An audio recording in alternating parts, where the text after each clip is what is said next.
او الشمال. ادي الكرة مرة تانية، ممكن هنا كهربا جوه الجول، جوه الجول. الهدف الثالث لصالح منتخب مصر في المدافعين. وادي الرأسية كهربا استلم. شهاب الدين يحط البينية حلوة لحسام حسن مع الكرة. حسام يلعب عرضية حلوة بره المنطقة، وادي صبحي يلعب بالعرض. صبحي مروان، يا ولد ده مش مروان، ده مين بقى؟ ده كهربا اللي نزل كده على غفلة، وكهربا يكهرب مرمى اوزبكستان. يا واد يا تقيل، حلوة من كهربا اللي طلع جنب حلوة قوي، لكن العرضية ممتازة من صبحي. أسامة إبراهيم صاحب هدف التعادل يلعبها قوية، الرأسية من رامي صبري، لسه تاني وتتزايد الكورة، وكهربا يسجل الهدف الثاني. هدف التقدم لفريق انبي. بقول لحضراتكم الحلول كثيرة جدا متعددة لدى الكابتن طارق العشري وفريق انبي. اتلعبت الكورة يعني تقف تحت رجله كده، لكن يلف اهي تاني من بدايتها الضربة الركنية. أسامة إبراهيم اللي اتكلمت عليهم في المناطق الدفاعية لمنتخب اوغندا بره ال 18. كهربا، يلا يا كهربا، يا ولد، كهربتنا يا محمود.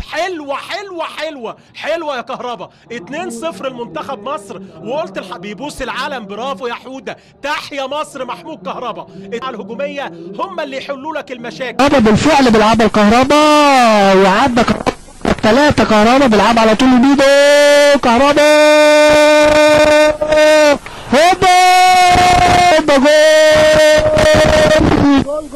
جول محمود عبد المنعم. كهربا مش ممكن يا جماعه. بيوزع كرة سمير عند كهربا، تقدم وانطلق سريع. كهربا عدى وراح ووصل، وادي التسديده وجول. جول 240 فولت من وسط الملعب، بينطلق ويشق طريقه اللاعب محمود كهربا، واحد والتاني والتالت، ويسكنها على الشمال احمد عبد العظيم علشان يكمل الثلاثيه. بص عبد الله ناصر 12، يلا ابو شعيشه بيلعبها الكهربا.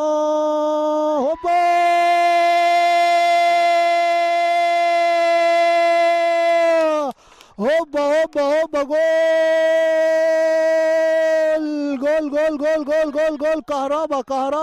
جول كهرب الدنيا. بقول لحضرتك المرمى، انما احمد فوزي كان هيمسك، انما قال لك لا بلاش امسك في الحته دي. حراس المرمى دلوقتي بيترددوا كتير، وحلوه يا ولد. الله يا كهربا، يا اهو عوض الخطا. يا واحده من المرات القليلة جدا اللي بيسجل فيها لاعب في مرماه وفي مرمى المنافس. الصوفي وضيع، وهذه المرة يعمل كنترول ولمس واحدة دون فلسفة كبيرة.